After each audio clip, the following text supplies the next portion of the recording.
দিন দুপুরে সরকারি বাসে ছিনতাই। দক্ষিণ চব্বিশ পরগনার ডায়মন্ড হারবার থেকে লট 8 যেটির দিকে যাচ্ছিল জ্যোৎস্না নামে এক বাসিন্দার। এই বাসিন্দার বাড়ি দীঘা মেদিনীপুর এলাকায়। এই বাসিন্দাদের ব্যাগে একটি সোনার চেন এবং একটি সোনার আংটি ছিল এবং নগদ 1000 টাকা ছিল।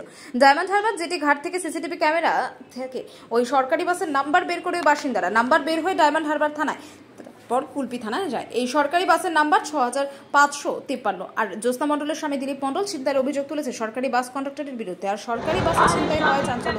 আজ সকাল 5:40 কাকদ্বীপ হোস্টেল মোড় থেকে স্টেট বাসে ওঠা হয় কাকদ্বীপ ধর্মতলা হাওড়া বোর্ড লাগানো স্টেট বাসে। উদ্দেশ্য ডায়মন্ড জেটি ঘাটে নামা। এর মধ্যে আমি আমার স্ত্রীকে নিয়ে কাকদ্বীপ হোস্টেল মোড় থেকে ওনাকে বাসে তুলে দিই। আমি ছিলাম না সঙ্গে, আমি বাসে উঠিনি, আমার স্ত্রীকে বাসে তুলে দিই। এই দুটো ব্যাগ ছিল সঙ্গে, এই একটা ব্যাগ এবং এই যে এখানে একটা ভ্যানিটি ব্যাগ। কিন্তু উনি বাসে আসছিলেন, বাসে প্রচুর ভিড় ছিল, উনি সিট পাননি, দাঁড়িয়ে দাঁড়িয়েই আসছিলেন। এরপরে কুলপি পেরোনোর পরে উনি যখন ভাড়া দেবেন বলে পয়সা বের করতে যায়, তখন দেখা যায় যে ভ্যানিটি ব্যাগের ভিতরে যে পার্সটা রেখেছিলেন ওই পার্সের মধ্যেই ভাড়ার পয়সা ছিল এবং সেখানেই ওনার একটা সোনার চেন লকেট সমেত ওজন 17 গ্রাম এবং 5 গ্রামের একটা লম্বা আংটি, লেডিস আংটি ছিল। ওই সমেত পার্সটা আর পাওয়া যায়নি। ভাড়া যখন দিতে গেছেন তখন দেখে যে ওই পার্সটা আর নেই। তখনই উনি ওই গাড়ির মধ্যে একটু হইচই করেন যে আমার এই চুরি গেছে। পাবলিক যারা পাশাপাশি ছিল ওনারা বললেন কী ব্যাপার এইরকম। এই বলতে বলতে গাড়িটা ডায়মন্ড জেটি পর্যন্ত পৌঁছে যায় এবং ওখানে কন্ডাক্টরকে উনি বলেন যে আমাকে ভাড়া চাইলেন না আপনি এত সময় ধরে। আর আমি এই পয়সা বার করতে গিয়ে বুঝতে পারলাম পার্সটা নেই। তখন উনি চুপচাপ থাকলেন, কোনো উত্তর না দিয়ে। তখন ইনি বললেন যে আপনার গাড়ির নাম্বারটা বলুন। কন্ডাক্টরকে যখন বলল তখন উনি বললেন যে 6556, মানে 6556।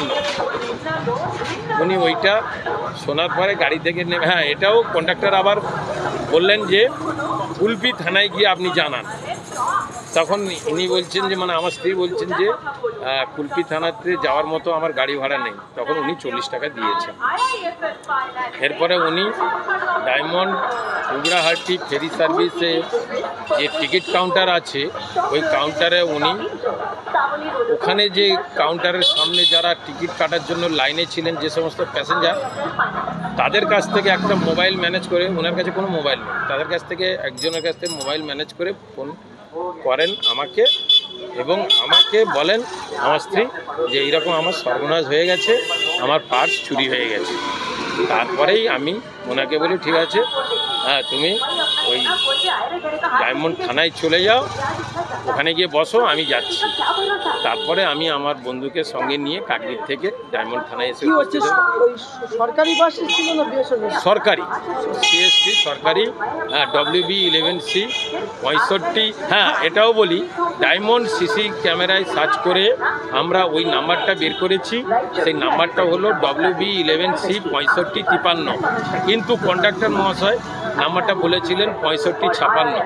তা ওখানে আমার একটা ডাউট হচ্ছে যে উনি নাম্বারটা ভুল বললেন কেন। আর এটাও ডাউট হচ্ছে যে উনি ভাড়া একজন প্যাসেঞ্জার সেই কাকদ্বীপ থেকে কুলপি পর্যন্ত চলে এলো, তারপরেও উনি ভাড়া চাননি। এরপরে আমার স্ত্রী স্বেচ্ছায় ভাড়া দিতে গিয়েই দেখলেন যে ওনার পার্স নেই। বুঝতে পেরেছেন? এই হচ্ছে ঘটনা। তারপরে ডায়মন্ড থানায় বলাতে আমার নাম দিলীপ কুমার মণ্ডল। কমপ্লেন বলতে ডায়মন্ড থানাতে আমরা দীর্ঘ সময় বসেছিলাম, অফিসার ছিলেন না। উনি যখন 9টার পরে উনি যখন এলেন, আমরা ওনাকে যখন ঘটনাটা বললাম, উনি বললেন যে আমরা তো বুঝলাম, কিন্তু উনি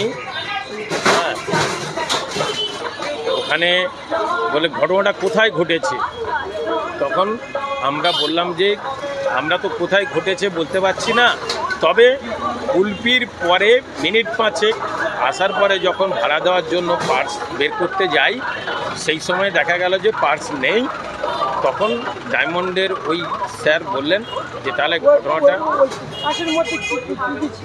ওই পার্সের মধ্যে লকেট সমেত লেডিস চেন 17 গ্রাম এবং একটা আংটি, লেডিস আংটি 5 গ্রাম এবং 1000 টাকা, মানে এই 150 এরকম করে 1000 টাকা।